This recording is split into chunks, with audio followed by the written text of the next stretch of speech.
Question 1. Process analysis reveals that a threat intelligence analyst has identified a novel, sophisticated malware variant exhibiting advanced evasion techniques. Initial indicators suggest a state-sponsored actor, but definitive attribution is lacking, and corroborating evidence from independent sources is still being gathered. The analyst is under pressure to provide immediate situational awareness to senior leadership regarding this emerging threat. Which of the following represents the most professionally responsible course of action? Option A.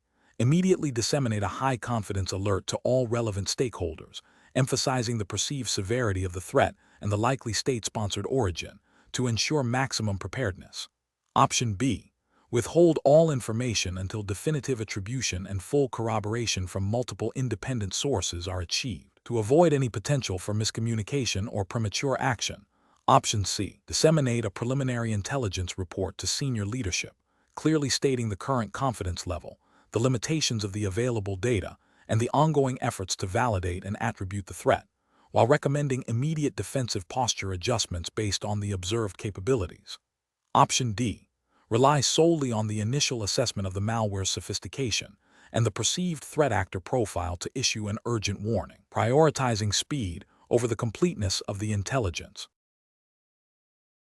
Correct answer is C. Disseminate a preliminary intelligence report to senior leadership, clearly stating the current confidence level, the limitations of the available data, and the ongoing efforts to validate and attribute the threat, while recommending immediate defensive posture adjustments based on the observed capabilities. Explanation. Scenario analysis. This scenario presents a common challenge in threat intelligence, balancing the need for timely information with the potential for misinterpretation or overreaction based on incomplete data. The analyst must make a critical decision about disseminating intelligence that, while potentially significant, lacks definitive attribution or corroboration. The professional challenge lies in the potential consequences of both action and inaction. Releasing unverified intelligence could lead to reputational damage, misallocation of resources, or even diplomatic incidents if the intelligence is inaccurate or misinterpreted. Conversely, withholding potentially critical intelligence could leave an organization vulnerable to attack. Careful judgment is required to navigate this uncertainty.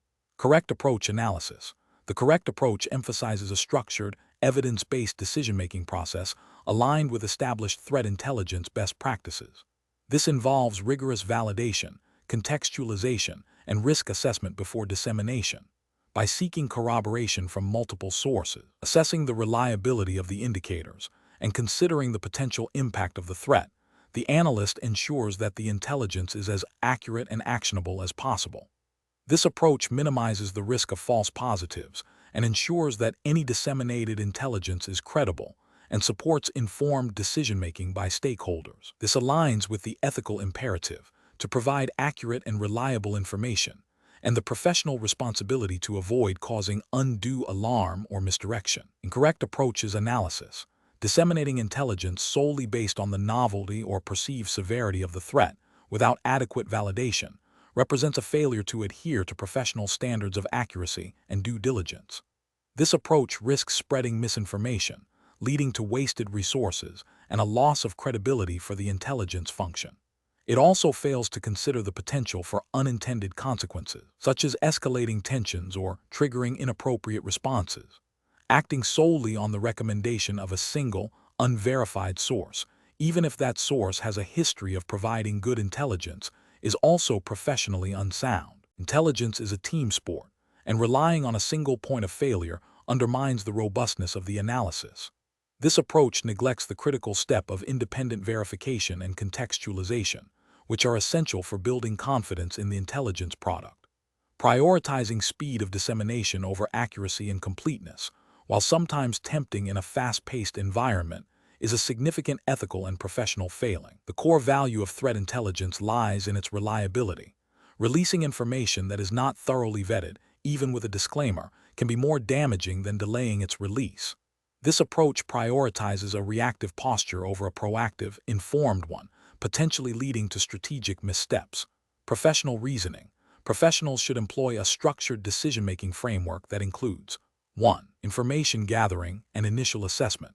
Collect all available data and perform an initial assessment of its potential significance. 2. validation and corroboration. Seek multiple independent sources to confirm the intelligence. Assess the reliability and confidence level of each source. 3. Contextualization and analysis. Understand the broader geopolitical, economic, and technical context of the intelligence. Analyze the potential motivations and capabilities of the actors involved. 4. Impact and risk assessment. Evaluate the potential impact of the threat on the organization and assess the risks associated with both disseminating and withholding the intelligence. 5. Dissemination strategy. Based on the above, develop a clear dissemination plan, including the target audience, the level of detail, and any necessary caveats or confidence levels. 6. Feedback and iteration. Continuously seek feedback on the intelligence product and be prepared to update or revise it as new information becomes available. Question 2. Strategic planning requires a robust approach to evaluating incoming threat intelligence. An analyst receives an alert indicating a potential sophisticated phishing campaign targeting the organization's executive leadership. The alert originates from a single, unverified source and lacks specific technical indicators. What is the most appropriate next step in the decision-making process? Option A. Initiate immediate executive awareness training and implement enhanced email filtering rules based on the alert's general description. Option B. Dismiss the alert as low priority due to the lack of specific technical indicators and the unverified nature of the source. Option C. Conduct further investigation to corroborate the alert with additional, independent sources and analyze the potential impact and scope before recommending any action. Option D. Forward the alert directly to the CISO for an immediate incident response declaration and activation of the full incident response plan. The correct answer is A. Initiate immediate executive awareness training and implement enhanced email filtering rules based on the alert's general description. Explanation. This scenario presents a common challenge in threat intelligence, balancing the need for timely information with the potential for misinterpretation or overreaction based on incomplete data. The professional challenge lies in making a strategic decision that is both effective in mitigating risk and compliant with established intelligence governance frameworks. Careful judgment is required to avoid premature actions that could be costly or counterproductive, while also ensuring that critical threats are addressed appropriately. The correct approach represents best professional practice because it adheres to a structured, evidence-based decision-making process. It prioritizes validation and contextualization of intelligence before committing resources or enacting significant policy changes. This aligns with the principles of responsible intelligence analysis, which emphasize accuracy, relevance, and actionable insights. By seeking corroboration and understanding the broader strategic implications, the analyst ensures that the intelligence informs a well-considered response, rather than driving an impulsive one. This methodical approach minimizes the risk of acting on false positives or misinterpreting the intent behind observed activity, thereby safeguarding organizational resources and reputation. An incorrect approach that relies solely on the initial alert without further validation fails to meet professional standards. This could lead to misallocation of resources, unnecessary alarm, and potentially damage to relationships with partners or stakeholders if the threat proves to be unfounded. Ethically, it represents a failure to exercise due diligence. Another incorrect approach that involves immediate, drastic countermeasures without a clear understanding of the threat's scope or origin is also professionally unsound. This can escalate situations unnecessarily, create unintended consequences, and may violate principles of proportionality and necessity in response.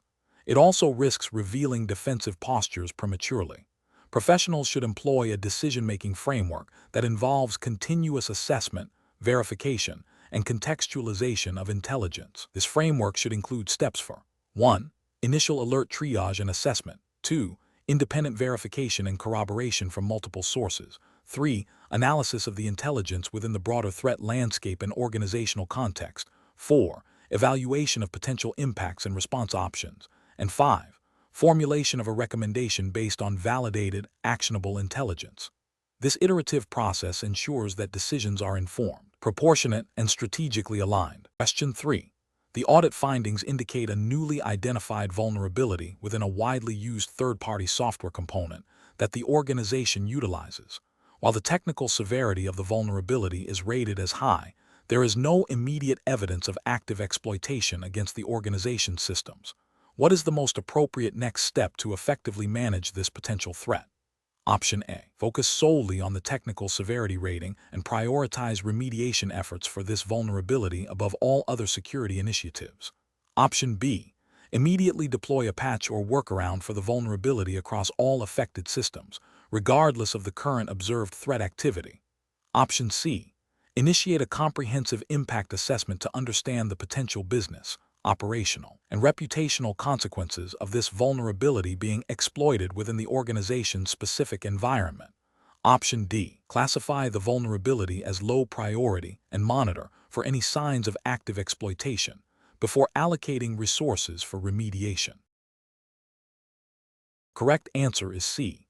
Initiate a comprehensive impact assessment to understand the potential business, operational, and reputational consequences of this vulnerability being exploited within the organization's specific environment. Explanation. Scenario analysis. This scenario presents a common challenge in threat intelligence, translating raw findings into actionable insights that inform risk management and resource allocation. The audit finding, while indicating a potential vulnerability, lack the context to immediately prioritize remediation efforts. The professional challenge lies in bridging the gap between technical indicators and business impact, ensuring that limited resources are directed towards the most critical threats. This requires a nuanced understanding of the organization's risk appetite, operational dependencies, and the potential consequences of a successful exploit. Correct approach analysis. The correct approach involves conducting a thorough impact assessment. This aligns with best professional practices by systematically evaluating the potential business, operational, and reputational damage that could result from the identified threat. This process typically involves understanding the asset's criticality, the likelihood of exploitation, and the severity of the potential consequences. By quantifying or qualifying these factors, an organization can make informed decisions about the urgency and scope of remediation. This approach is ethically sound as it prioritizes the protection of the organization and its stakeholders by focusing on the most significant risks. From a regulatory perspective, many frameworks, e.g., NIST CSF, ISO 27001, mandate risk assessment and impact analysis as foundational elements of an information security program, while specific regulations for the 312-85 exam are not explicitly detailed here. The principle of understanding and mitigating risk based on potential impact is universally recognized in cybersecurity governance. Incorrect approaches analysis. One incorrect approach is to immediately escalate the issue for full remediation without further analysis. This fails to acknowledge that not all vulnerabilities carry the same level of risk. It can lead to inefficient use of resources, diverting attention from more critical threats, and potentially causing unnecessary disruption. Ethically, it might be seen as an overreaction if the actual impact is minimal. Regulatory-wise, while proactive, it bypasses the mandated risk assessment process, which requires a reasoned evaluation of impact before committing significant resources. Another incorrect approach is to dismiss the findings as low priority due to a lack of immediate, observable impact. This is a critical failure in risk management. Threat intelligence often deals with potential future events, and the absence of current damage does not equate to a lack of risk. This approach ignores the proactive nature of threat intelligence and the principle of defense in depth. Ethically, it exposes the organization to undue risk. Regulatory-wise, it directly contravenes the requirement to identify and assess potential threats and vulnerabilities, regardless of their current manifestation. A third incorrect approach is to focus solely on the technical severity of the vulnerability without considering its business context. While technical severity is a factor, it is not the sole determinant of risk. A technically severe vulnerability on a non-critical system may pose less risk than a moderately severe vulnerability on a system handling sensitive customer data or critical business operations. This approach leads to misallocation of resources and an incomplete understanding of the organization's threat landscape. It is a failure to align security efforts with business objectives, which is a core tenet of effective cybersecurity governance. Professional reasoning. Professionals should adopt a structured, risk-based approach. This involves 1. Understanding the threat intelligence. What is the nature of the threat and the indicators? 2. Contextualizing the threat. How does this threat relate to the organization's assets, operations, and business objectives? 3. Assessing the impact. What are the potential consequences if the threat materializes? 4. Determining the likelihood. How probable is it that the threat will be exploited? 5. Prioritizing, based on impact and likelihood. How urgent is remediation? This systematic process ensures that decisions are data-driven, aligned with business needs, and compliant with best practices in risk management and cybersecurity. Question 4. The risk matrix shows a nation-state-sponsored ransomware attack targeting the organization's core operational technology systems as a low-probability, high-impact event. Given the potential for widespread service disruption and significant reputational damage, which of the following threat intelligence approaches best aligns with robust cybersecurity risk management principles and regulatory expectations for critical infrastructure organizations in the United States? Option A. Allocate the majority of the cybersecurity budget to address the most frequently occurring, lower-impact phishing and malware threats, as these represent a more immediate and statistically probable risk. Option B. Defer significant investment in mitigating this specific threat, as its low probability suggests it is an unlikely scenario that does not warrant immediate resource allocation compared to more probable threats. Option C. Focus solely on technical controls to block known ransomware signatures, assuming that a purely technical defense will be sufficient to prevent the attack. Option D. Prioritize the development and implementation of advanced threat hunting capabilities and incident response playbooks specifically tailored to the identified ransomware TTPs, alongside a comprehensive review of existing network segmentation and access controls for OT environments. The correct answer is D. Prioritize the development and implementation of advanced threat hunting capabilities and incident response playbooks specifically tailored to the identified ransomware TTPs, alongside a comprehensive review of existing network segmentation and access controls for OT environments. Explanation. Scenario analysis. This scenario presents a common challenge in threat intelligence where a high-impact, low-probability event, such as a nation-state-sponsored ransomware attack targeting critical infrastructure, is identified. The difficulty lies in balancing the potential catastrophic consequences against the likelihood of the event occurring, especially when resources for mitigation are finite. Organizations must make informed decisions about where to allocate security investments, moving beyond simple quantitative risk scoring to a more nuanced understanding of potential impact and strategic importance. The challenge is to justify significant expenditure on a low-probability event without appearing alarmist or misallocating resources that could address more frequent, albeit less severe, threats. Correct approach analysis. The correct approach involves prioritizing the mitigation of threats that pose an existential risk to the organization's core functions and reputation, even if their probability is assessed as low. This aligns with the principles of robust cybersecurity governance and risk management, which emphasize resilience and business continuity.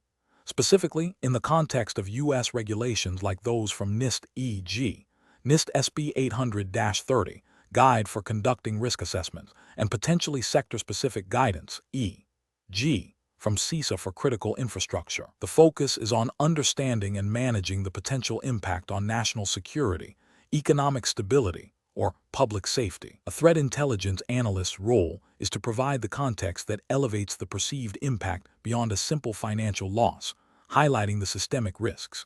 This approach represents best professional practice by ensuring that the most severe potential outcomes are addressed proactively, safeguarding not just the organization, but also its stakeholders and potentially broader societal interests, as mandated by regulatory frameworks that require a comprehensive understanding of risk. Incorrect approaches analysis. One incorrect approach is to solely focus on the highest probability threats, regardless of their potential impact. This fails to acknowledge the regulatory requirement to consider the full spectrum of risks, including those with low probability but high consequence. For instance, under U.S. cybersecurity frameworks, ignoring a high-impact threat, even if unlikely, could be seen as a failure to implement adequate risk management practices, potentially leading to regulatory scrutiny if an incident occurs. Another incorrect approach is to dismiss the threat entirely due to its low probability, without a thorough assessment of its potential cascading effects. This demonstrates a lack of due diligence and a failure to appreciate the interconnectedness of modern systems, particularly in critical infrastructure sectors. Regulatory bodies expect organizations to have a forward-looking risk posture that accounts for emerging threats and their potential to disrupt essential services. A third incorrect approach is to overinvest in mitigating the low-probability, high-impact threat to the exclusion of all other risks. While the potential impact is severe, an unbalanced allocation of resources can leave the organization vulnerable to more frequent, lower-impact threats that, in aggregate, could also cause significant disruption. This represents poor risk management and a failure to achieve an optimal risk posture as expected by regulatory oversight. Professional reasoning. Professionals should employ a tiered risk assessment methodology that considers both probability and impact, but with a strong emphasis on the severity of potential consequences, especially for critical infrastructure. This involves understanding the organization's critical functions, the potential for cascading failures, and the broader societal implications of a successful attack. Threat intelligence analysts must effectively communicate the full scope of potential impact to decision makers, enabling them to make informed strategic choices about resource allocation and risk mitigation strategies that align with regulatory expectations and ethical responsibilities. The decision-making process should involve cross-functional collaboration, including legal, compliance, and executive leadership, to ensure a holistic understanding and response to identified risks. Question 5. Quality control measures reveal preliminary intelligence indicating a new, sophisticated threat actor is actively targeting financial institutions with novel techniques. The intelligence lacks definitive attribution and specific indicators of compromise directly applicable to your organization's current environment. What is the most appropriate next step for the threat intelligence team? Option A. Dismiss the intelligence as insufficient for immediate action due to the lack of concrete indicators of compromise. Option B. Conduct a detailed impact assessment to understand the potential relevance and severity of this threat to the organization's specific assets and operations. Option C. Initiate a full-scale incident response protocol to prepare for an immediate attack. Option D. Disseminate the raw intelligence to all stakeholders to ensure awareness of the emerging threat. The correct answer is C. Initiate a full-scale incident response protocol to prepare for an immediate attack. Explanation. Scenario analysis. This scenario presents a common challenge in threat intelligence, balancing the need for timely information with the potential for misinterpretation and overreaction. The discovery of a new, sophisticated threat actor targeting the financial sector requires a rapid impact assessment. However, the intelligence is preliminary, lacking definitive attribution or clear indicators of compromise, EOCS, directly applicable to the organization's specific infrastructure. The professional challenge lies in providing actionable intelligence without causing undue alarm or diverting resources based on speculative data, while still fulfilling the duty to inform stakeholders about emerging risks. Correct approach analysis. The correct approach involves a nuanced impact assessment that prioritizes understanding the potential threat and its likely impact, rather than immediately assuming a direct, imminent attack. This aligns with best practices in threat intelligence by focusing on context, likelihood, and potential severity. It emphasizes the need to validate the intelligence, correlate it with existing knowledge of the threat landscape, and assess its relevance to the organization's specific attack surface and business operations. This methodical approach ensures that decisions are data-driven and proportionate, avoiding the pitfalls of panic or complacency. Ethically, it upholds the principle of providing accurate and relevant information to stakeholders, managing expectations appropriately. Incorrect approach is analysis. One incorrect approach involves immediately escalating to a full incident response protocol based solely on the discovery of a new threat actor. This fails to consider the preliminary nature of the intelligence and the lack of specific EOCS. It represents a failure to conduct a proper impact assessment, potentially leading to wasted resources and a desensitization of the incident response team to genuine threats. This approach is professionally unsound as it bypasses critical validation steps. Another incorrect approach is to dismiss the intelligence entirely due to its preliminary nature and lack of direct EOCS. This demonstrates a failure to understand the evolving threat landscape and the importance of early warning. While caution is necessary, outright dismissal can lead to a critical vulnerability being overlooked, posing a significant risk to the organization. This approach fails to meet the ethical obligation to proactively identify and assess potential threats. A third incorrect approach is to disseminate the raw, unverified intelligence to all stakeholders without context or analysis. This can lead to widespread confusion, fear, and misinformed actions. It fails to provide the necessary analysis to understand the potential impact and the likelihood of it affecting the organization, thus not fulfilling the duty to provide actionable intelligence. This is a failure in professional communication and analysis. Professional reasoning. Professionals should adopt a structured approach to impact assessment. This involves 1. Intelligence validation, confirming the source, reliability, and accuracy of the intelligence. 2. Contextualization, understanding the threat actor's motivations, capabilities, and typical targets. 3. Relevance assessment, determining if the threat actor's activities align with the organization's industry, technology stack, and geographic presence. 4. Likelihood and impact estimation, evaluating the probability of the threat materializing and the potential severity of its consequences. 5. Actionable recommendations, developing proportionate and targeted recommendations based on the assessment, which may range from enhanced monitoring to specific defensive measures or, in severe cases, incident response. This process ensures that threat intelligence is translated into informed decision-making, protecting the organization effectively and efficiently. Question 6. The risk matrix shows a moderate likelihood of a sophisticated phishing campaign targeting executive credentials, alongside a low likelihood of a ransomware attack on critical operational systems. Which approach best informs the immediate threat intelligence prioritization for executive leadership? Option A. Correlating the phishing indicators with the potential disruption to executive decision-making, reputational damage, and financial loss from compromised accounts. Option B. Prioritizing the phishing campaign based on the sheer volume of potential phishing emails that could be generated. Option C. Assuming both threats have similar potential impacts and allocating resources equally to investigate both. Option D.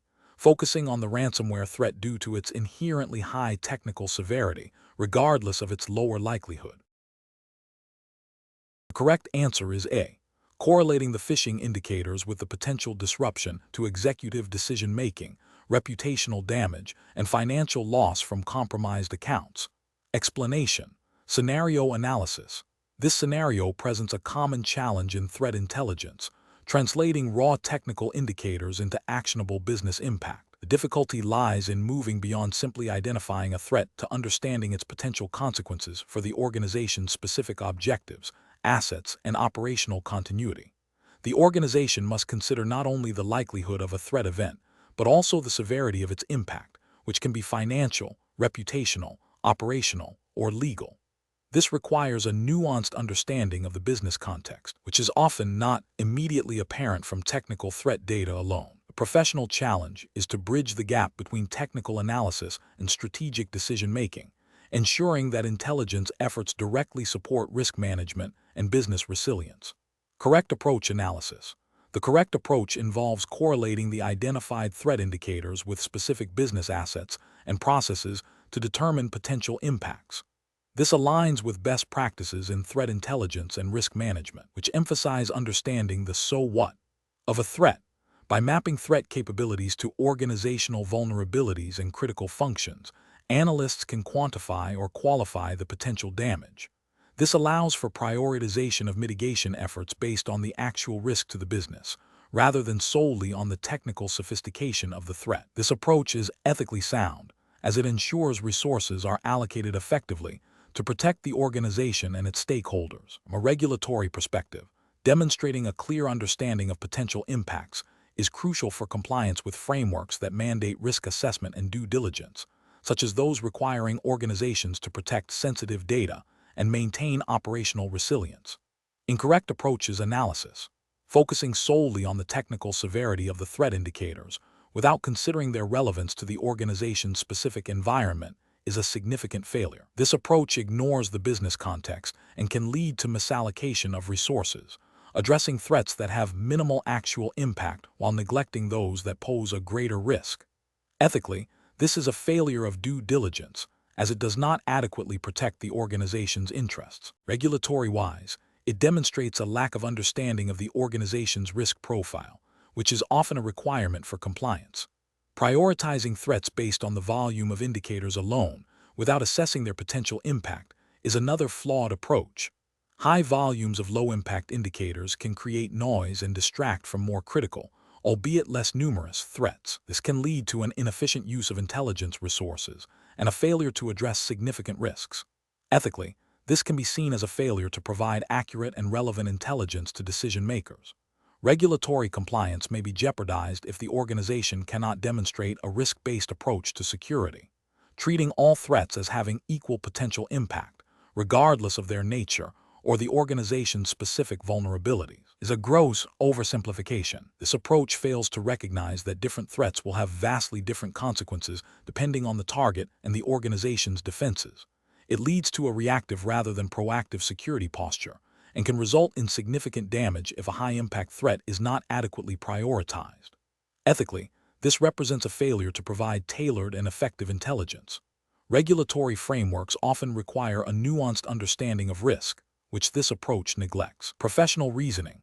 Professionals should adopt a structured approach to impact assessment. This begins with understanding the organization's critical assets, business processes, and strategic objectives. Threat intelligence should then be analyzed through the lens of these organizational priorities. When evaluating threat indicators, analysts should ask, what business function, asset, or objective could this threat compromise? And what would be the consequence of such a compromise? This requires collaboration with business stakeholders to gain context. The resulting impact assessment should then inform the prioritization of intelligence efforts, resource allocation for defensive measures, and strategic decision-making regarding risk mitigation. This ensures that threat intelligence is not just descriptive, but prescriptive, driving tangible improvements in organizational security and resilience. Question 7. Cost-benefit analysis shows that implementing the proposed advanced threat detection system to counter a sophisticated ransomware attack would be significantly expensive, potentially exceeding the direct financial loss estimated from a single successful attack. However, the potential for widespread operational disruption and severe reputational damage is high. Given these competing factors, which approach best balances the organization's security posture with its financial and operational realities? Option A. Immediately invest in the most comprehensive and expensive threat detection system available to eliminate any possibility of the threat, regardless of the detailed cost-benefit analysis. Option B. Conduct a detailed impact assessment that quantifies potential losses beyond direct financial costs, including operational downtime, recovery expenses, regulatory penalties, and reputational damage, to inform a risk-based decision on mitigation investment. Option C. Defer investment in the advanced threat detection system, focusing instead on basic security hygiene and incident response plans, as the direct financial cost of the threat is lower than the proposed mitigation. Option D. Prioritize mitigation efforts based solely on the perceived likelihood of the ransomware attack occurring, allocating resources to the most probable threats without a full assessment of their potential impact.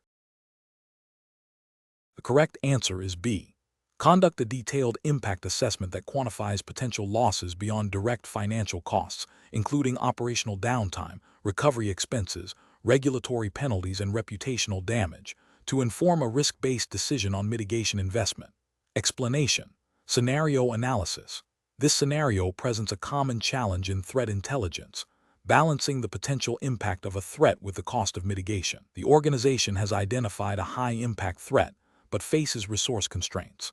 The professional challenge lies in making a data-driven, risk-informed decision that aligns with regulatory expectations and ethical responsibilities, rather than succumbing to immediate panic or underestimating the threat.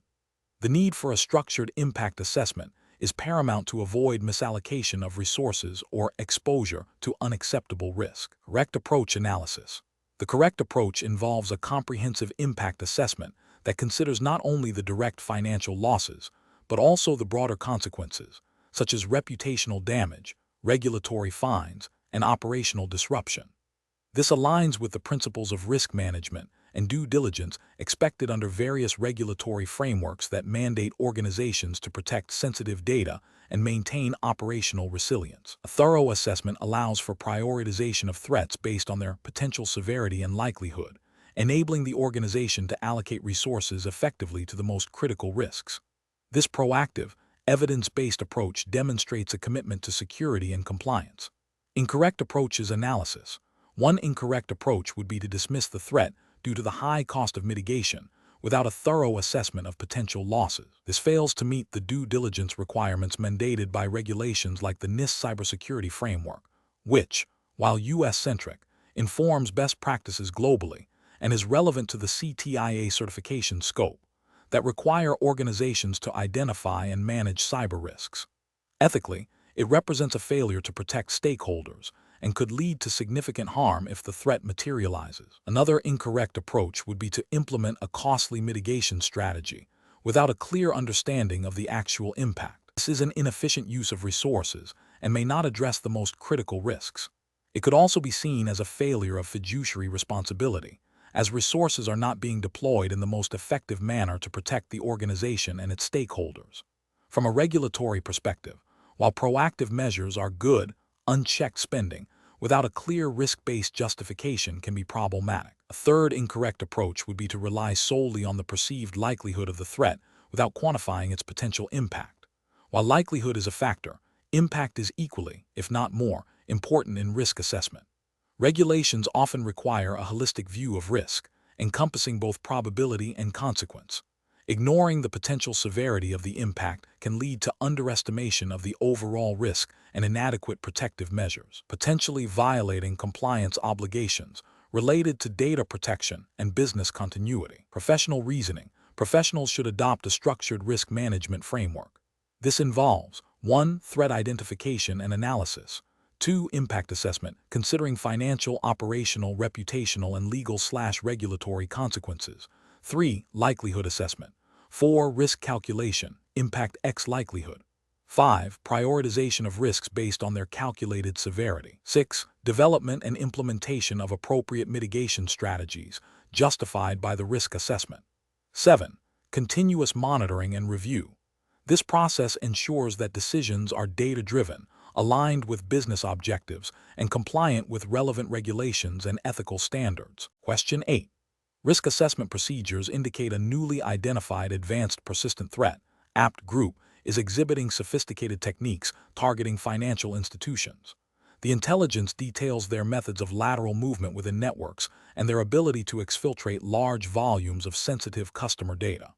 Considering the potential ramifications for customer trust, regulatory fines, and operational continuity, what is the most appropriate next step for the threat intelligence team in assessing the impact of this threat?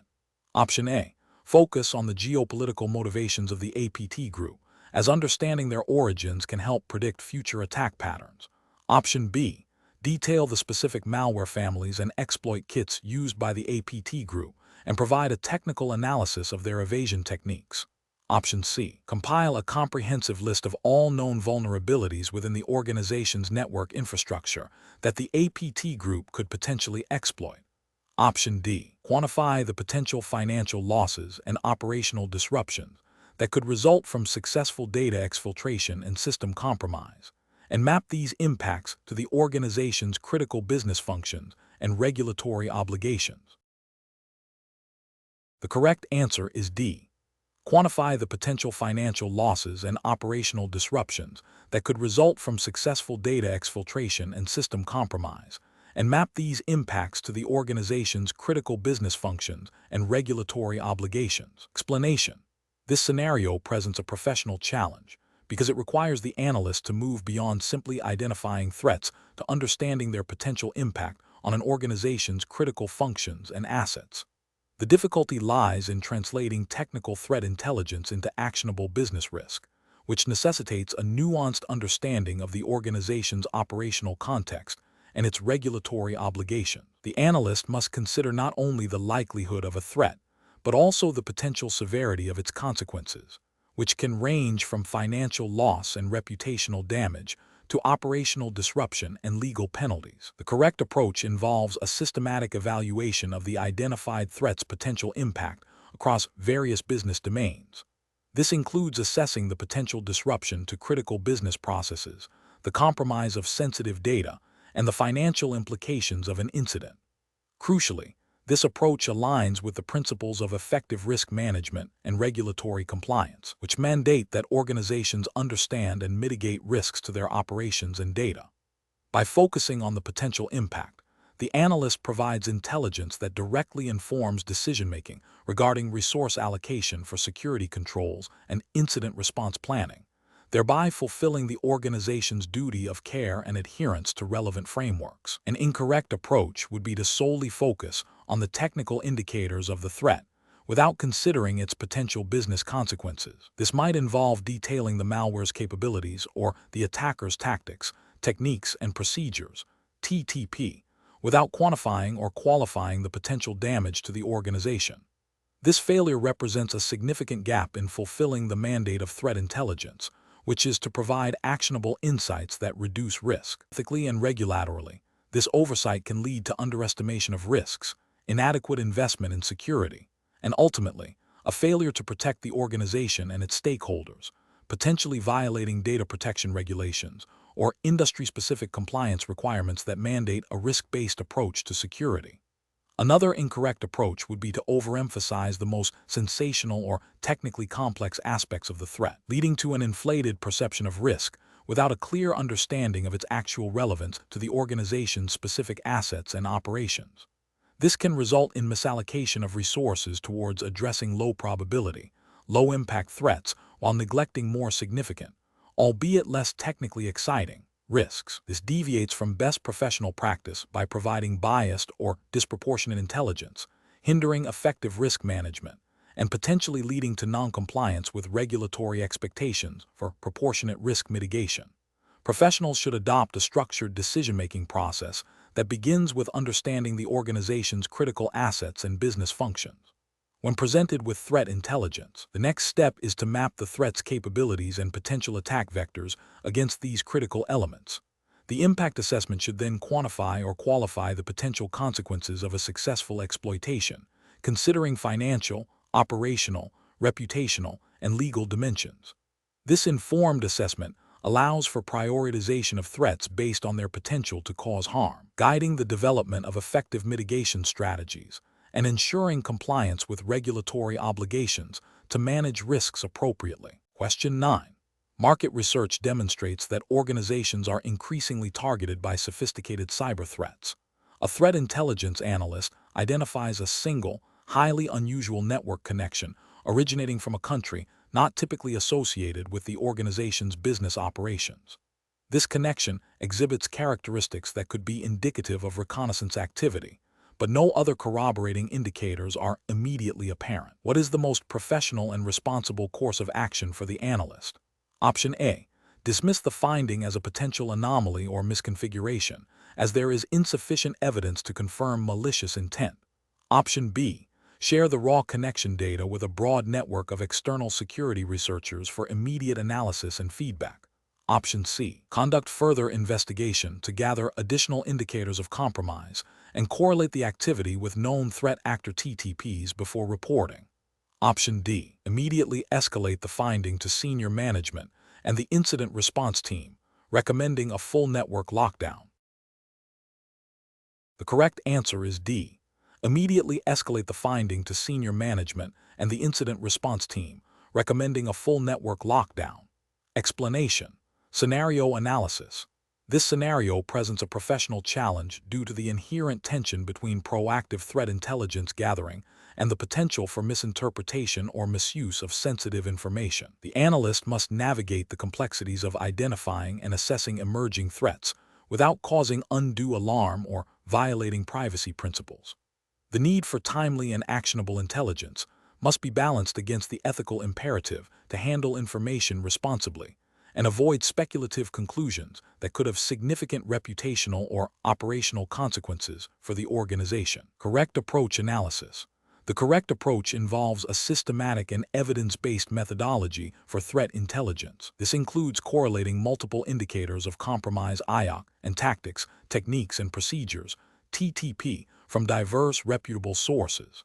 The intelligence must then be analyzed for relevance and potential impact on the organization's specific threat landscape. This aligns with best practices in threat intelligence, emphasizing accuracy, context, and actionability.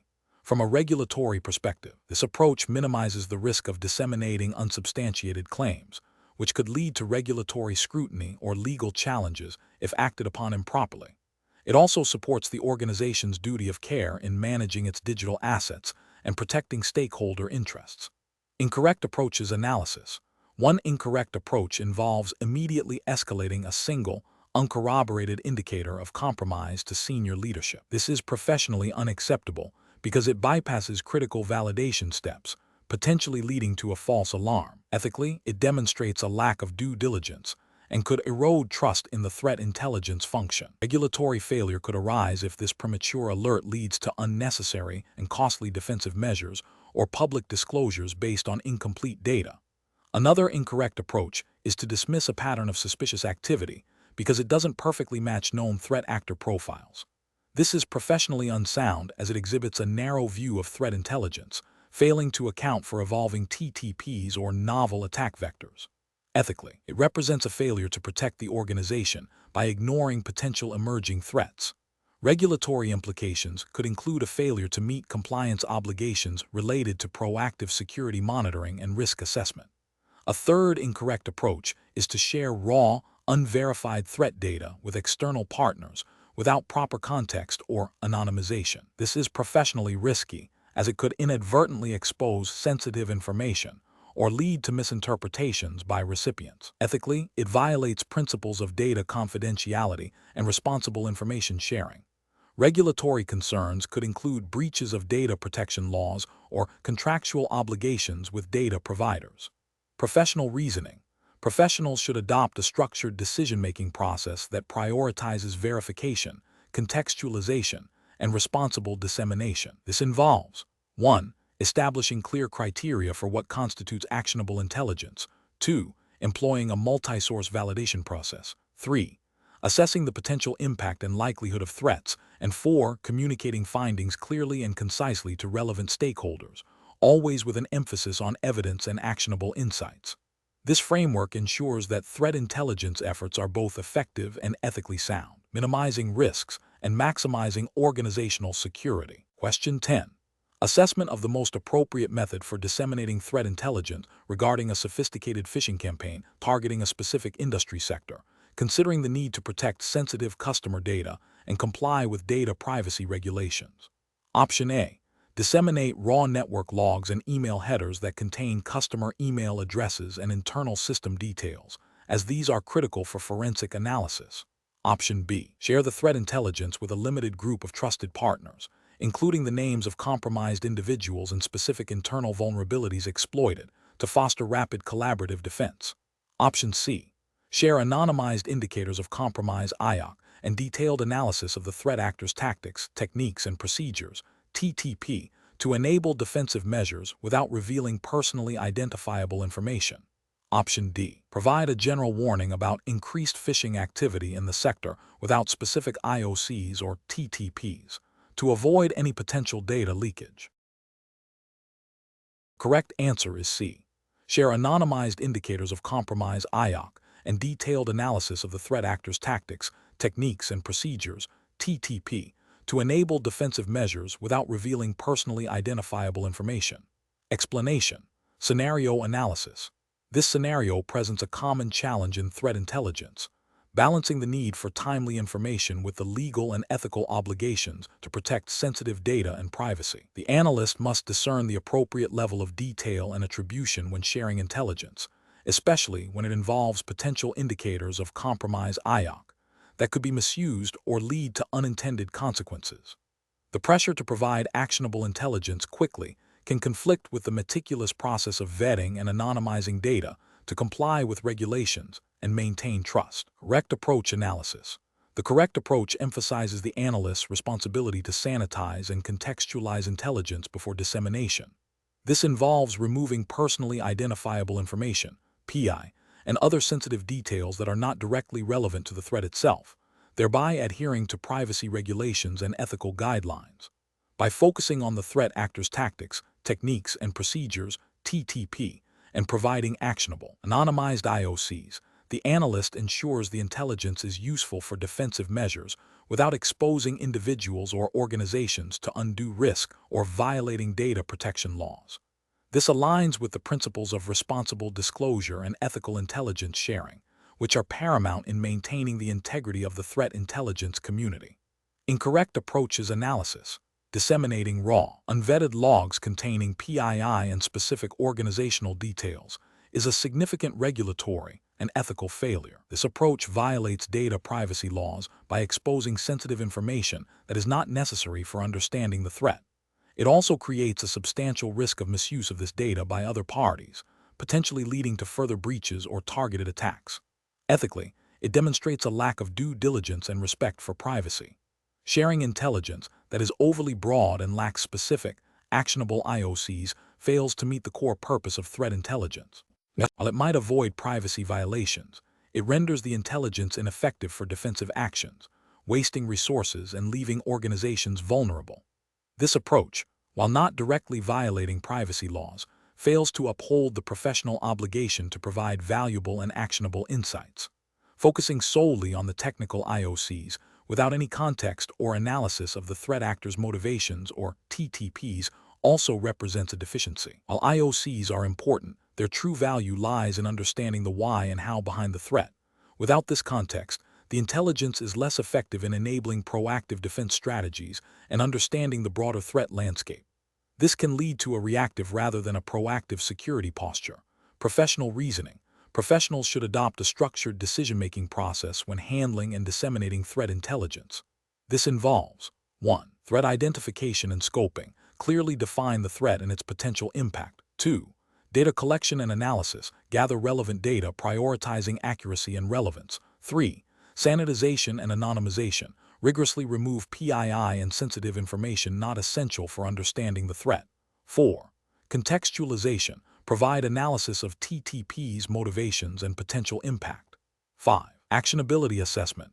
Ensure the intelligence provides clear, actionable steps for defense. 6.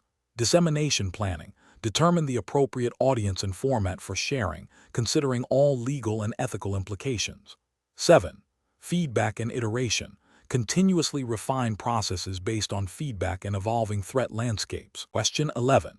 Comparative studies suggest that the effectiveness of threat intelligence in preventing cyber incidents is directly proportional to its accuracy and timeliness. An analyst receives a report detailing a novel, sophisticated phishing campaign targeting the organization's executive leadership, complete with several unique domain names and email addresses.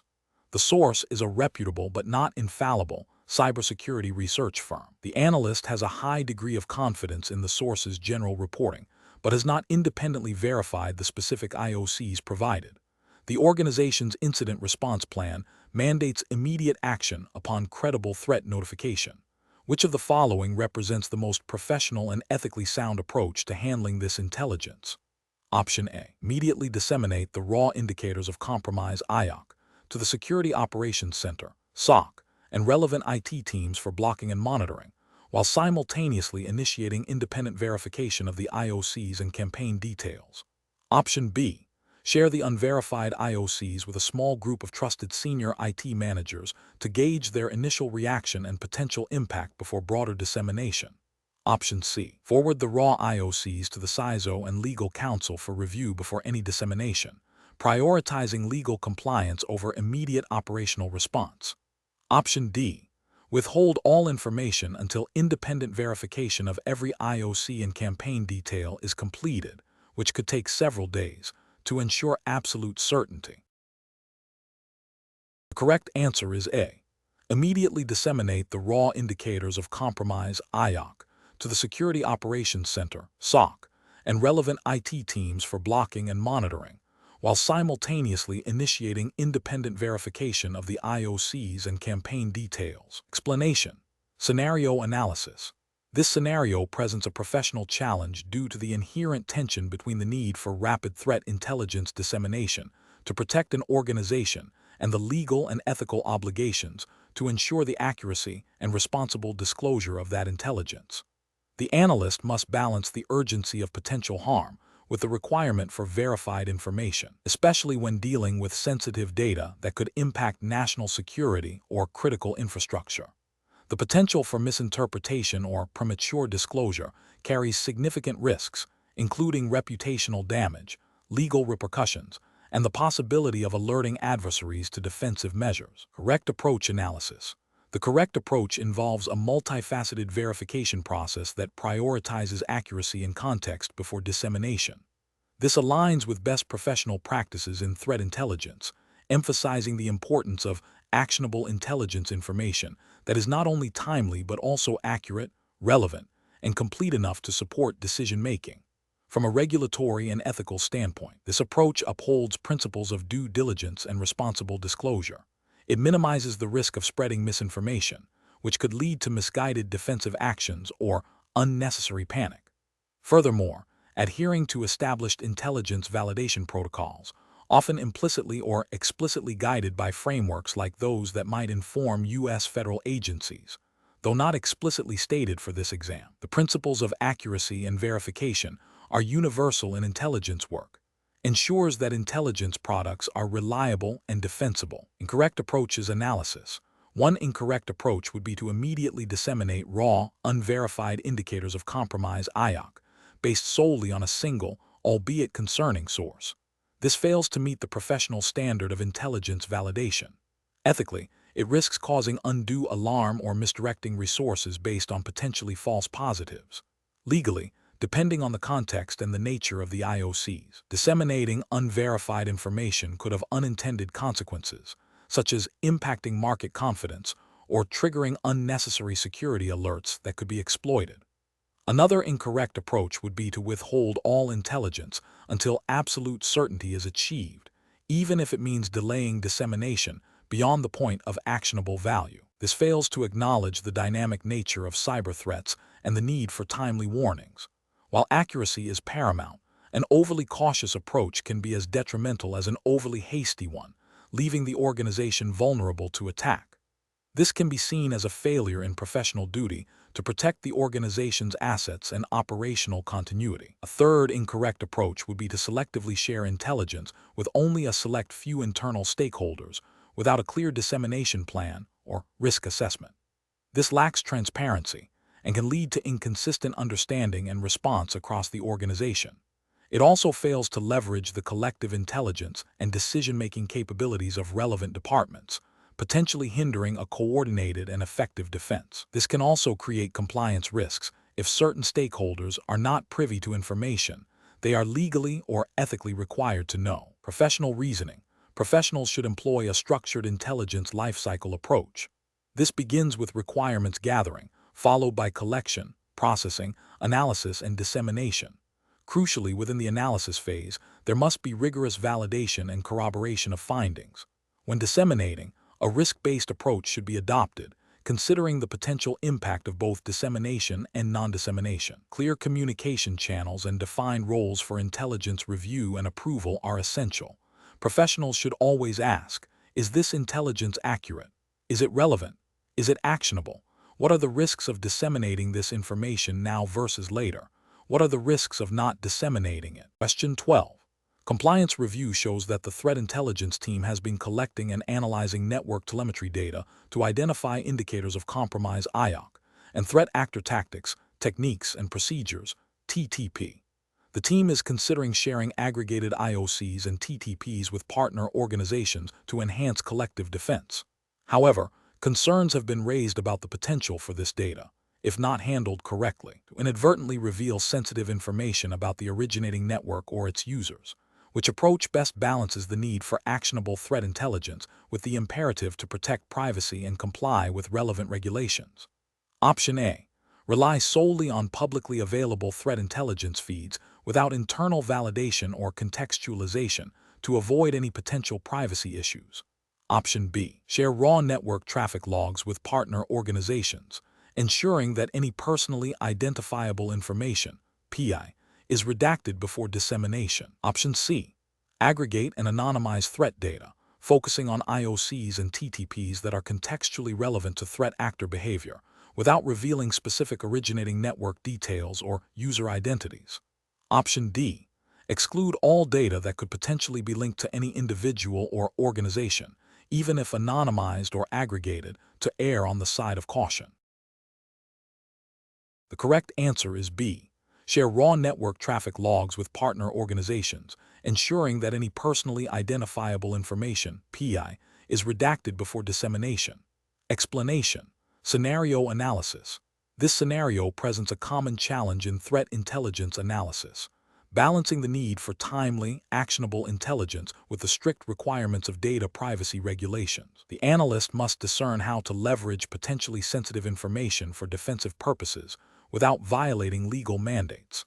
The professional challenge lies in interpreting the scope of applicable regulations, understanding the nuances of data anonymization and aggregation, and ensuring that the intelligence product does not inadvertently expose individuals or entities to undue risk or scrutiny. The pressure to provide effective threat mitigation often conflicts with the imperative to protect personal data, requiring careful ethical and legal consideration. Correct approach analysis. The correct approach emphasizes the aggregation and anonymization of threat data. This aligns with the principles of data minimization and purpose limitation often found in privacy frameworks. By focusing on patterns, indicators of compromise (IOC), and threat actor (TTPs) rather than specific, identifiable data points linked to individuals or non-compromised entities, the intelligence product remains valuable for defensive actions. This method respects the privacy of individuals and organizations by abstracting the data to a level where re-identification is not feasible, thereby adhering to the spirit and letter of data protection laws. It allows for the creation of actionable intelligence that informs security posture improvements, threat hunting, and incident response without creating new privacy risks. Incorrect approach is analysis. One incorrect approach involves directly sharing raw network traffic logs that contain personally identifiable information, PI, or sensitive business data. This is a direct violation of data privacy regulations, as it exposes individuals and organizations to unauthorized access and potential misuse of their data. Such a practice would likely lead to severe legal penalties, reputational damage, and a loss of trust. Another incorrect approach is to exclude all data that could potentially be linked to any individual or organization, even if anonymized or aggregated. While this might seem overly cautious, it severely diminishes the value and actionability of the threat intelligence. Threat actors often operate within specific organizational or geographical contexts, and removing all such contextual information renders the intelligence too generic to be useful for targeted defense strategies. This approach fails to meet the core objective of threat intelligence, to provide actionable insights for proactive security measures. A third incorrect approach is to rely solely on publicly available, unverified threat information without any internal validation or contextualization. While this might avoid direct privacy violations, it can lead to the dissemination of inaccurate or misleading intelligence, wasting valuable security resources and potentially misdirecting defensive efforts. Furthermore, if this unverified information inadvertently contains or implies sensitive data about specific entities, it could still pose a reputational or legal risk if acted upon without proper due diligence. Professional reasoning. Professionals in threat intelligence must adopt a risk-based approach that integrates legal and ethical considerations into every stage of the intelligence lifecycle. This involves 1. Understanding the regulatory landscape. Thoroughly familiarize yourself with all applicable data privacy laws and regulations relevant to the data being handled and the jurisdictions involved. 2. Data handling policies. Establish clear policies for data collection, processing, storage, and dissemination, with a strong emphasis on privacy by design and by default. 3. Anonymization and aggregation techniques. Employ robust techniques to anonymize and aggregate data, ensuring that re-identification is not possible. Regularly review and update these techniques as technology evolves. 4. Contextualization and value assessment. Continuously assess the trade-off between data utility and privacy risk. Strive to extract maximum value from data while minimizing privacy intrusion. 5. Legal and ethical consultation. When in doubt, consult with legal counsel and ethics officers to ensure compliance and responsible intelligence practices. 6. Continuous training. Ensure that all team members receive ongoing training on data privacy, ethical considerations, and regulatory compliance. Question 13.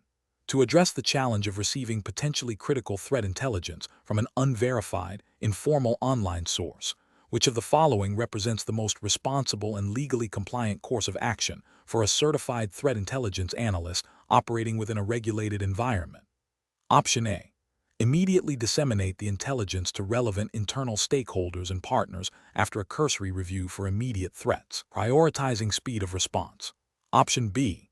Document the intelligence, its source, and the circumstances of its acquisition, and then consult with internal legal and compliance teams to determine the appropriate next steps for verification and potential action, while refraining from immediate dissemination. Option C. Disregard the intelligence entirely due to its informal and unverified origin, as acting on such information poses too great a risk to the organization's reputation and legal standing. Option D. Attempt to independently verify the intelligence through covert means or by accessing systems not explicitly authorized for this purpose, to confirm its validity before any further action. Correct answer is A. Immediately disseminate the intelligence to relevant internal stakeholders and partners after a cursory review for immediate threats, prioritizing speed of response. Explanation. The scenario presents a common challenge in threat intelligence, balancing the need for timely information with the legal and ethical obligations surrounding data handling, particularly when dealing with potentially sensitive or classified information obtained through informal channels. The professional challenge lies in discerning the legitimacy and provenance of intelligence without compromising operational security or violating data privacy regulations. Careful judgment is required to avoid acting on unsubstantiated or illegally obtained intelligence, which could lead to significant legal repercussions, reputational damage, and misallocation of resources. The correct approach represents best professional practice because it prioritizes verification and adherence to established protocols for handling sensitive intelligence. By engaging with official channels and seeking validation from trusted sources, analysts ensure that the intelligence is accurate, relevant, and obtained legally. This aligns with the principles of responsible intelligence gathering and dissemination, which are implicitly supported by frameworks that emphasize due diligence and lawful acquisition of information. It also upholds ethical standards by avoiding the use of intelligence that may have been acquired through means that violate privacy or other legal statutes. An incorrect approach that involves immediately disseminating the intelligence without verification fails to uphold due diligence. This could lead to the spread of misinformation, potentially causing panic or misdirecting defensive efforts. Ethically, it disregards the potential harm caused by acting on unconfirmed data. Another incorrect approach, which involves ignoring the intelligence due to its informal origin, might miss a critical threat. While caution is necessary, outright dismissal without any attempt at validation can be detrimental to an organization's security posture. A third incorrect approach, which involves attempting to independently verify the intelligence through unauthorized or covert means, carries significant legal and ethical risks. This could involve unauthorized access to systems or data, violating privacy laws, and potentially leading to severe penalties. Professionals should employ a decision-making framework that begins with assessing the source and context of the intelligence. If the source is informal or questionable, the next step is to determine if there are established protocols for verifying such information. This involves consulting internal policies, legal counsel, and trusted external partners. The principle of trust but verify is paramount. If verification is possible through legitimate channels, proceed with that. If verification is not possible or the intelligence appears to be obtained through illicit means, it should be handled with extreme caution, documented thoroughly, and potentially reported through appropriate internal channels for further assessment, rather than being acted upon directly or disseminated. Question 14. The audit findings indicate that the threat intelligence team's data collection practices may inadvertently be capturing and retaining personally identifiable information, PI, beyond what is strictly necessary for threat analysis, potentially exposing the organization to privacy risks and regulatory scrutiny under U.S. federal and state privacy laws. Which of the following approaches best addresses these findings while ensuring effective threat intelligence operations? Option A. Implement a comprehensive data minimization strategy within the threat intelligence lifecycle, focusing on anonymizing or pseudonymizing PII where possible, and establishing strict access controls and retention policies for any unavoidable PII. Option B. Increase the volume of data collected to provide a broader context for threat analysis, assuming that any PII captured will be adequately protected by existing general IT security measures. Option C. Prioritize the acquisition of external threat intelligence feeds that may contain PII, with the understanding that the responsibility for PII protection lies with the data providers. Option D. Conduct a one-time review of historical data to identify and remove PII, and instruct the team to be more mindful of PII during future collection without formal policy changes. The correct answer is A. Implement a comprehensive data minimization strategy within the threat intelligence lifecycle, focusing on anonymizing or pseudonymizing PII where possible, and establishing strict access controls and retention policies for any unavoidable PII. Explanation. Scenario analysis. This scenario presents a common challenge in threat intelligence, balancing the need for timely, actionable intelligence with the legal and ethical obligations to protect sensitive data and comply with privacy regulations. The audit findings highlight a potential gap in how threat intelligence is collected, processed, and disseminated, specifically concerning personally identifiable information, PI. Professional challenge lies in developing a robust threat intelligence program that is both effective in identifying and mitigating threats and compliant with relevant data protection laws, such as the General Data Protection Regulation, GDPR, if the context were European, or relevant U.S. federal and state privacy laws if the context were U.S.-based. Given the exam's focus, we will assume a U.S. regulatory context for this question. The core difficulty is ensuring that the intelligence gathered does not inadvertently become a source of privacy violations or legal liability for the organization. Correct approach analysis. The correct approach emphasizes a privacy-by-design methodology within the threat intelligence lifecycle. This involves proactively embedding privacy considerations into every stage, from data collection to analysis and dissemination. Specifically, it means implementing robust data minimization techniques, anonymization or pseudonymization where feasible, and strict access controls. The justification for this approach stems from U.S. federal and state privacy laws, e.g., HIPAA for health information, CCPA for California consumer data, and various sector-specific regulations, which mandate the protection of personal data.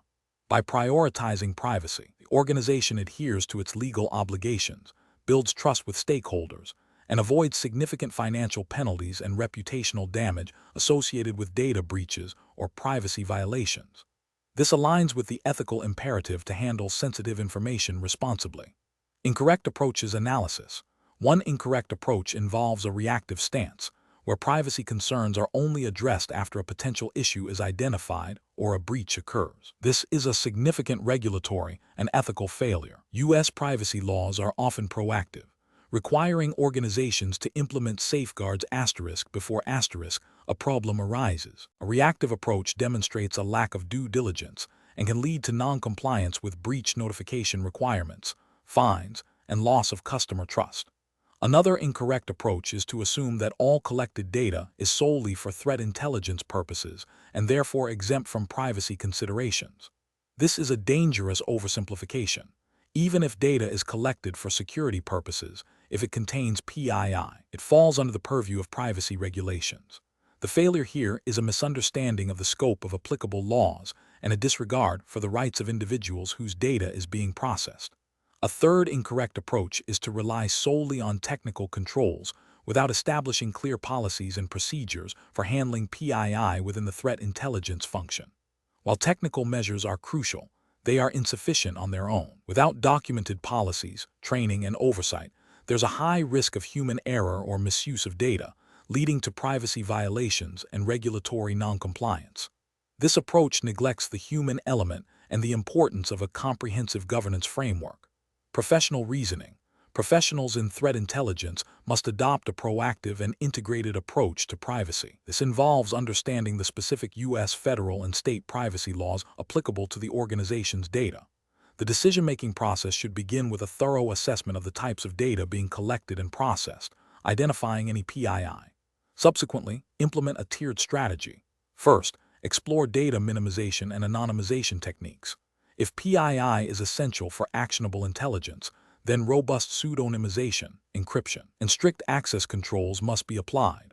Regular training for the threat intelligence team on privacy, best practices, and relevant regulations is paramount. Furthermore, establishing clear communication channels with legal and compliance departments ensures that the threat intelligence program operates within legal boundaries. This systematic approach ensures that the organization can effectively gather and utilize threat intelligence while upholding its legal and ethical responsibilities. Question 15. Benchmark analysis indicates a critical zero-day vulnerability has been discovered, with active exploitation observed. Your trusted threat intelligence partner has provided you with a highly specific set of indicators of compromise IOC that directly map to their internal network telemetry, revealing their unique detection methods. You need to disseminate this critical threat information to relevant organizations to enable defense. But doing so with the raw IOCs would unequivocally identify your partner's detection capabilities. What is the most appropriate course of action? Option A. Share the raw IOCs immediately to ensure maximum awareness of the threat, accepting the risk of identifying the partner's methods. Option B. Anonymize or aggregate the IOCs to remove direct attribution to the partner, focusing on the threat's characteristics and impact. Option C. Contact the partner organization to obtain explicit permission to share the raw IOCs, even if it causes a significant delay in dissemination. Option D. Withhold the intelligence entirely to avoid any potential compromise of the partner's operational security. The correct answer is B. Anonymize or aggregate the IOCs to remove direct attribution to the partner, focusing on the threat's characteristics and impact. Explanation. Scenario analysis. This scenario presents a common challenge in threat intelligence, balancing the need for timely information with the legal and ethical obligations to protect sensitive data. The analyst must discern when and how to share intelligence that could inadvertently reveal the operational methods of a trusted partner, potentially compromising future collaboration and the partner's security. The pressure to act quickly against a critical threat must be weighed against the long-term implications of intelligence sharing practices. Correct approach analysis. The correct approach involves anonymizing or aggregating the specific indicators of compromise IOC to remove any direct link to the trusted partner. This upholds the principle of responsible disclosure and maintains trust within the threat intelligence community. By focusing on the threat itself and its broader characteristics rather than the source of the specific data, the analyst fulfills the obligation to inform relevant parties about the threat while respecting confidentiality agreements and partner relationships.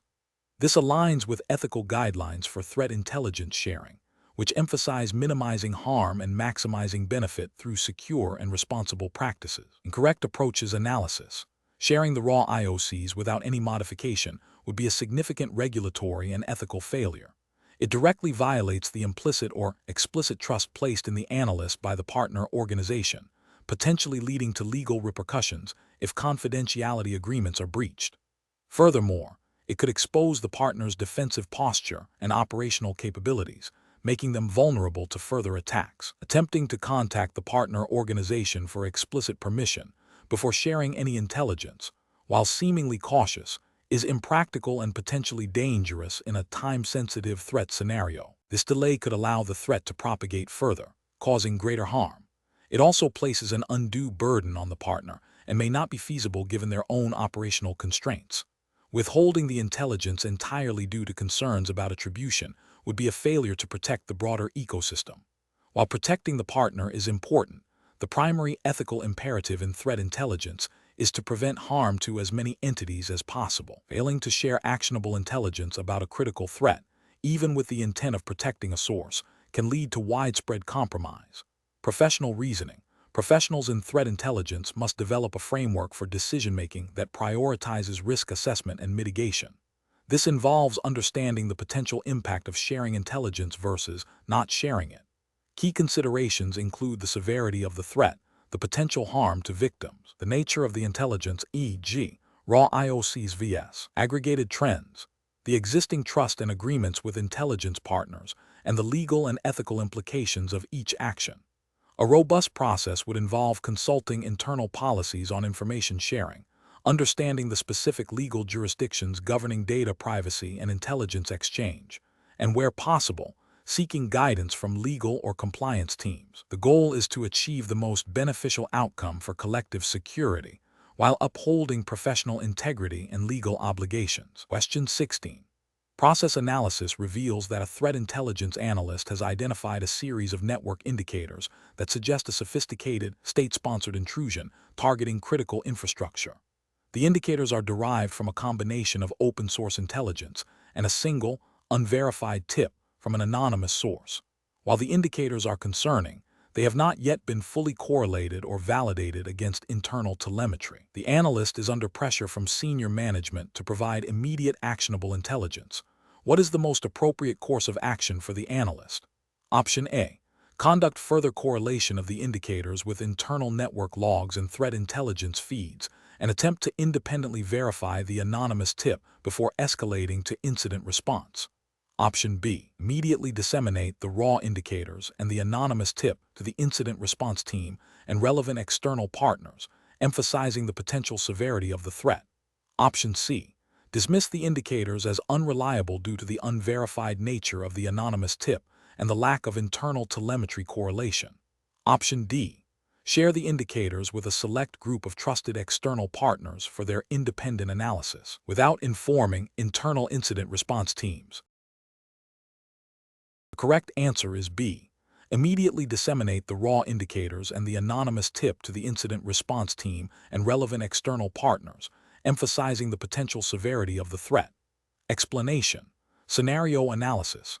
This scenario presents a common challenge in threat intelligence where the urgency of a potential incident clashes with the need for thorough, validated intelligence. The analyst must balance the imperative to protect the organization with the risk of acting on incomplete or misinterpreted data, which could lead to misallocation of resources, unnecessary panic, or even diplomatic incidents if the intelligence is shared prematurely or inaccurately.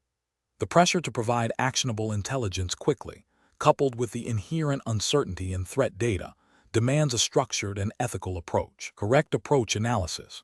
The correct approach emphasizes a systematic validation process before disseminating intelligence. This aligns with best practices in threat intelligence, which prioritize accuracy and context.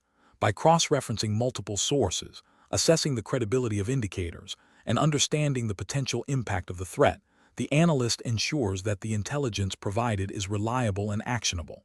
This methodical approach minimizes the risk of false positives and ensures that resources are deployed effectively.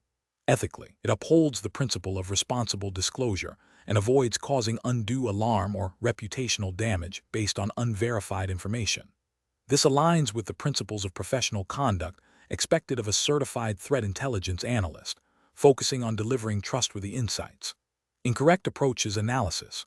One incorrect approach involves immediately escalating the raw, unvalidated indicators to incident response teams. This is a regulatory and ethical failure because it bypasses critical validation steps. It risks triggering costly incident response procedures based on potentially erroneous data, wasting valuable resources and potentially leading to a cry wolf scenario, where genuine threats are later dismissed due to past false alarms. This demonstrates a lack of due diligence and professional responsibility.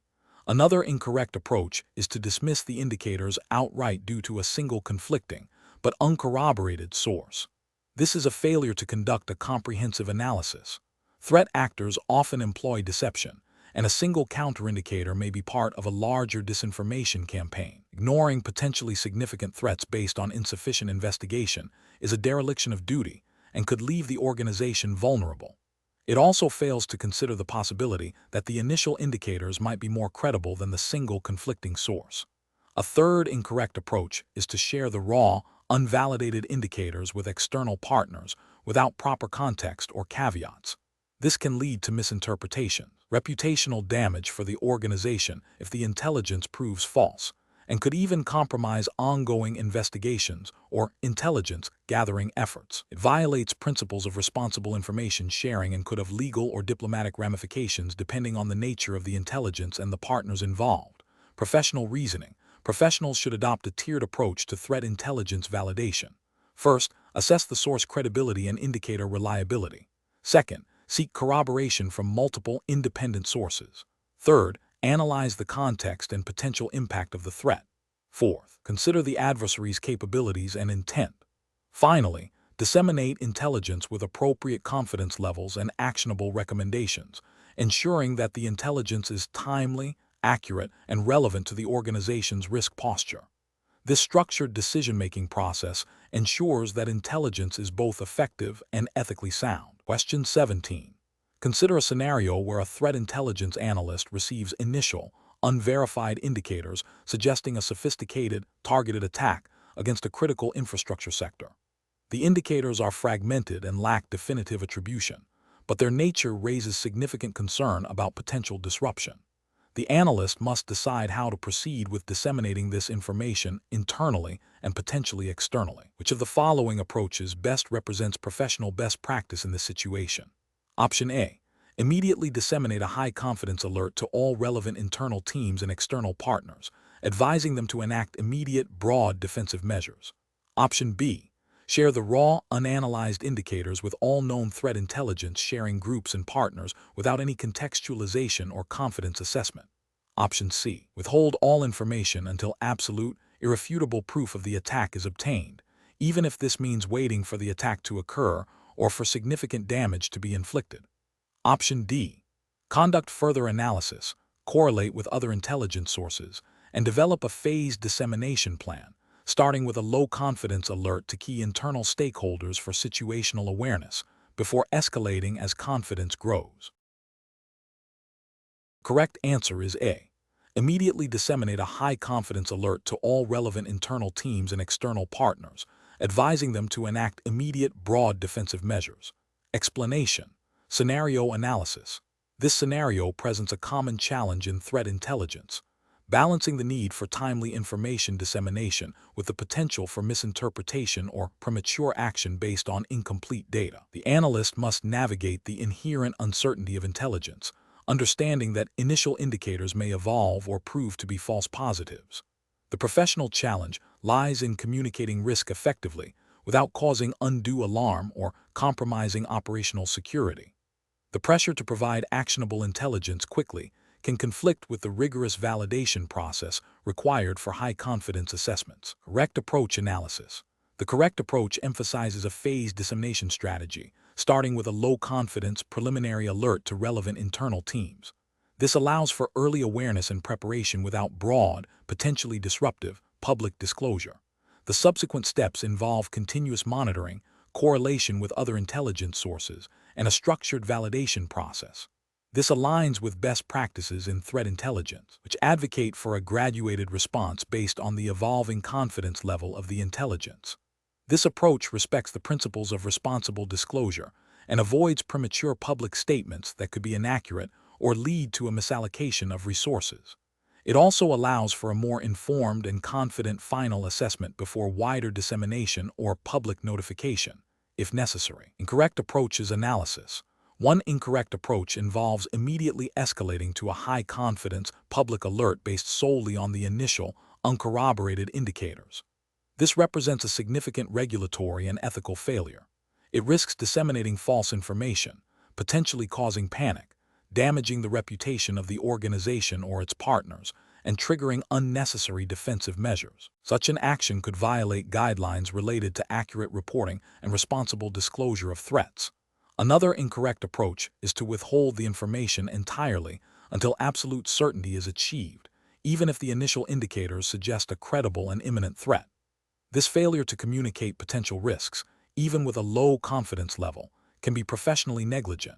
It deprives stakeholders of the opportunity to take precautionary measures, potentially leading to significant operational impact or security breaches if the threat materializes. This approach neglects the duty to inform relevant parties about potential dangers, even if the intelligence is not yet definitive. A third incorrect approach is to share the raw, unanalyzed indicators with external partners without context or confidence assessment. This can lead to misinterpretation, independent actions that may be counterproductive, or the premature exposure of sensitive intelligence gathering methods. It bypasses the critical analytical process that transforms raw data into actionable intelligence and can create confusion and distrust among partners. Professional reasoning. Professionals should adopt a decision-making framework that prioritizes a structured, iterative approach to intelligence analysis and dissemination. This involves 1. Initial assessment of indicators and their potential impact. 2. Determining the appropriate confidence level and audience for preliminary dissemination. 3. establishing a continuous monitoring and validation process. 4. Regularly updating stakeholders on the evolving confidence and nature of the threat. 5. Implementing a clear protocol for escalating dissemination as confidence increases and the threat landscape solidifies. This process ensures that intelligence is both timely and accurate, minimizing the risk of miscommunication and maximizing the effectiveness of defensive actions. Question 18. The investigation demonstrates that a threat actor is planning an imminent attack targeting critical infrastructure, and the intelligence gathered includes personal data of individuals who may be inadvertently involved or targeted. The threat intelligence analyst must decide how to proceed with sharing this information to prevent the attack while adhering to data privacy regulations. Which of the following actions best represents a compliant and professional approach? Option A. Rely solely on the organization's internal data handling policies to guide the decision on sharing personal data, assuming these policies are sufficient for all regulatory compliance needs. Option B. Withhold all personal data, even if it is crucial for preventing the attack, to strictly adhere to data privacy regulations and avoid any potential legal repercussions. Option C. Immediately share all identified personal data with relevant law enforcement and cybersecurity agencies to ensure the threat is addressed comprehensively and swiftly. Option D. Conduct a thorough assessment to identify the specific personal data that is strictly necessary to prevent the imminent attack, determine the lawful basis for its processing and sharing under applicable data protection laws, and implement appropriate safeguards before sharing with authorized entities. The correct answer is C. Immediately share all identified personal data with relevant law enforcement and cybersecurity agencies to ensure the threat is addressed comprehensively and swiftly. Explanation. Scenario analysis. This scenario presents a common challenge in threat intelligence where the urgency to share critical information about an imminent attack clashes with the need for meticulous adherence to data privacy regulations. The analyst must balance the imperative to protect the organization and its stakeholders from harm with the legal and ethical obligations to safeguard personal data. The professional challenge lies in navigating the ambiguity of personal data in the context of threat intelligence, understanding the scope of applicable regulations, and determining the appropriate legal basis for processing and sharing such data, especially under time pressure. Correct approach analysis. The correct approach prioritizes a lawful basis for processing and sharing the identified personal data, aligning with the principles of data protection regulations. This involves identifying the specific legal grounds that permit the disclosure of personal data in the context of preventing a crime or protecting vital interests.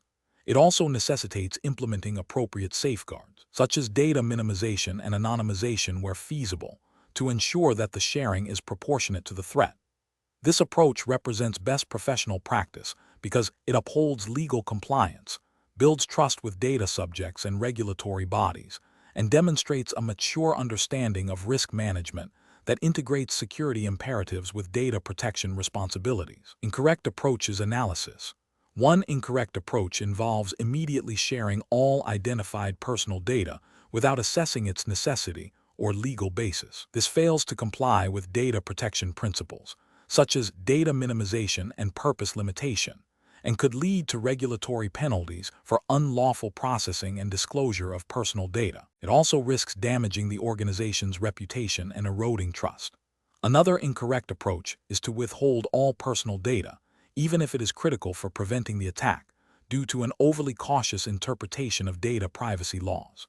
This approach fails to consider the vital interest exception or other potential legal bases for disclosure that may permit sharing data when necessary to prevent serious harm. It prioritizes strict adherence to one aspect of the law at the expense of other critical responsibilities, such as protecting life and property.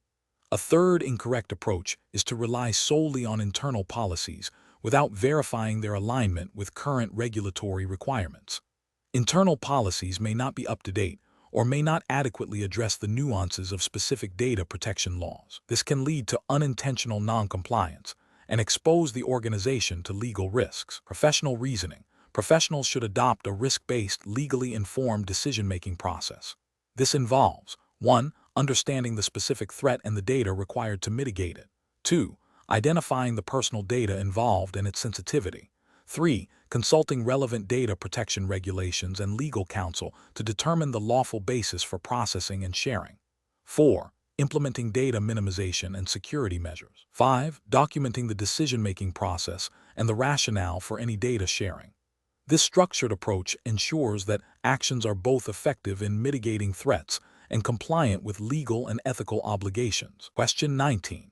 Upon reviewing a newly discovered critical vulnerability in a widely used software component that could have significant implications for U.S.-based organizations across multiple sectors, what is the most appropriate initial course of action for a threat intelligence analyst to ensure regulatory compliance and responsible information dissemination within the United States? Option A. Disclose the full technical details of the vulnerability on public forums and social media to alert as many entities as possible to the threat. Option B. Prioritize internal documentation of the vulnerability and await further instructions from senior management before any external communication. Option C. Immediately notify relevant U.S. government agencies and sector-specific information sharing and analysis centers, ISAC, after consulting with legal counsel to determine specific reporting obligations under U.S. law. Option D. Share the raw, unverified technical data with a wide network of industry contacts to solicit their analysis and potential mitigation strategies. Correct answer is C. Immediately notify relevant U.S. government agencies and sector-specific information sharing and analysis centers, ISAC, after consulting with legal counsel to determine specific reporting obligations under U.S. law. Explanation. Scenario analysis. This scenario presents a common challenge in threat intelligence, balancing the need for timely information sharing with the legal and ethical obligations to protect sensitive data. The organization has discovered a critical vulnerability that could impact multiple entities, creating a professional dilemma. The challenge lies in determining the appropriate disclosure mechanism that adheres to U.S. regulatory frameworks, specifically those governing cybersecurity incident reporting and data privacy, without causing undue panic or compromising ongoing investigations. The pressure to act quickly must be tempered by a thorough understanding of legal requirements to avoid severe penalties and reputational damage. Correct approach analysis. The correct approach involves a multifaceted strategy that prioritizes immediate internal notification to relevant stakeholders, legal, compliance, executive leadership, to initiate the formal incident response process. Simultaneously, it mandates a review of applicable U.S. regulations, such as the Cybersecurity Information Sharing Act, CISA, and sector-specific reporting requirements, e.g., HIPAA for healthcare, SEC regulations for public companies, to determine the precise notification obligations. This approach ensures that any external communication or sharing of threat intelligence is conducted through legally sanctioned channels, such as ISAC information sharing and analysis centers, or direct reporting to government agencies, e.g., CISA, thereby fulfilling regulatory mandates and fostering responsible information sharing within the U.S. cybersecurity ecosystem. This aligns with best professional practices by demonstrating due diligence, legal compliance, and a commitment to collective security. Incorrect approach is analysis. Disclosing the vulnerability directly to the public via social media or a press release without first consulting legal counsel and adhering to established reporting protocols is a significant regulatory and ethical failure. This action bypasses mandated reporting channels, potentially violates data privacy laws if personal data is involved, and could be construed as negligent if it leads to widespread exploitation before mitigation efforts are in place. It also fails to leverage established threat intelligence sharing mechanisms designed for responsible disclosure. Sharing the raw, unverified technical details of the vulnerability with a broad, non-vetted group of industry contacts without a formal agreement or understanding of their compliance obligations is also professionally unacceptable. This approach risks uncontrolled dissemination of sensitive information, potential misuse by malicious actors, and failure to meet specific U.S. reporting requirements that may necessitate structured information sharing. It also neglects the importance of contextualizing threat intelligence for different audiences and ensuring it is actionable and appropriately handled. Failing to report the vulnerability to relevant U.S. government agencies or sector-specific regulatory bodies as required by law while instead focusing solely on internal documentation, represents a critical regulatory failure. This inaction can lead to significant fines, legal repercussions, and a failure to contribute to national cybersecurity efforts. It demonstrates a lack of understanding of the organization's legal obligations and a disregard for the broader impact of the vulnerability. Professional reasoning. Professionals facing such situations should employ a structured decision-making process.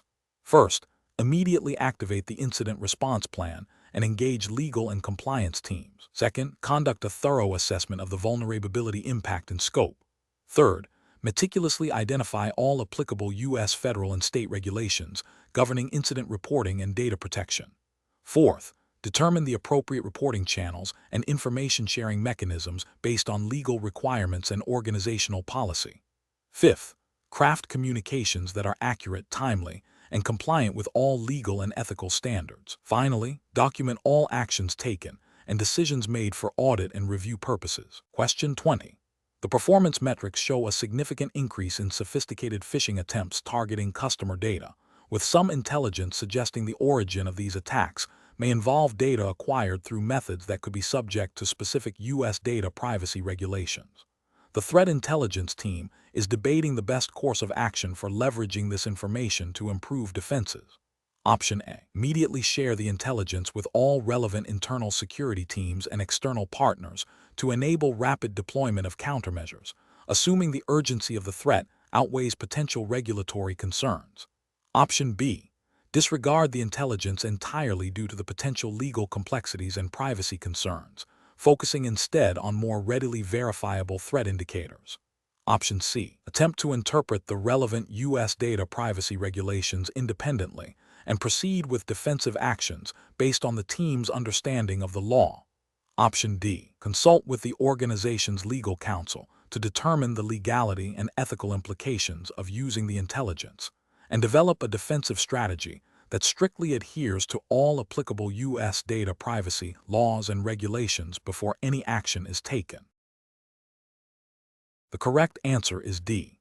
Consult with the organization's legal counsel to determine the legality and ethical implications of using the intelligence, and develop a defensive strategy that strictly adheres to all applicable U.S. data privacy laws and regulations before any action is taken. Explanation. This scenario presents a common challenge in threat intelligence, balancing the need for timely information with the legal and ethical obligations surrounding data handling and reporting.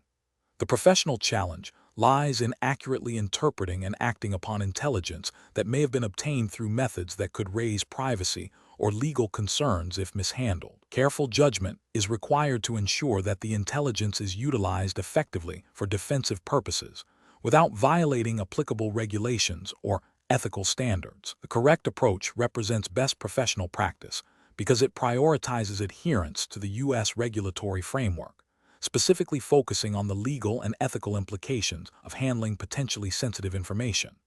By consulting with legal counsel and ensuring compliance with relevant data privacy laws, such as those that might govern the collection and use of information related to individuals or entities, the organization demonstrates a commitment to responsible intelligence operations. This proactive engagement with legal experts mitigates risks of regulatory penalties, reputational damage, and potential civil liabilities. It also ensures that the threat intelligence is actionable within legal boundaries, maximizing its value for security improvements. An incorrect approach that involves immediately disseminating the intelligence without proper vetting or legal review fails to acknowledge the potential legal ramifications. This could lead to violations of data privacy laws, unauthorized disclosure of sensitive information, or even contravention of laws governing the acquisition of certain types of data. Such actions could result in significant fines, legal action, and a severe erosion of trust with partners and stakeholders. Another incorrect approach, which involves ignoring the intelligence due to potential legal ambiguities, represents a failure to adequately protect the organization. A caution is necessary. Outright dismissal of potentially critical threat information without a thorough risk assessment and consultation with legal experts is professionally negligent. This can leave the organization vulnerable to attacks that could have been mitigated. It also demonstrates a lack of proactive threat management and a failure to leverage available intelligence for defensive purposes. A further incorrect approach, such as attempting to interpret complex legal requirements independently without expert guidance, is fraught with peril. Legal frameworks are intricate and subject to interpretation. Misunderstanding or misapplying these laws can lead to unintentional violations, even with good intentions. This highlights the importance of relying on qualified legal professionals for guidance on regulatory compliance. The professional decision-making process for similar situations should involve a structured approach. 1. Initial assessment. Understand the nature of the intelligence and its potential implications. 2. Risk identification. Identify potential legal, ethical, and operational risks associated with the intelligence. 3. Expert consultation. Immediately engage relevant internal or external legal counsel to interpret applicable regulations and advise on compliance. 4. Policy review.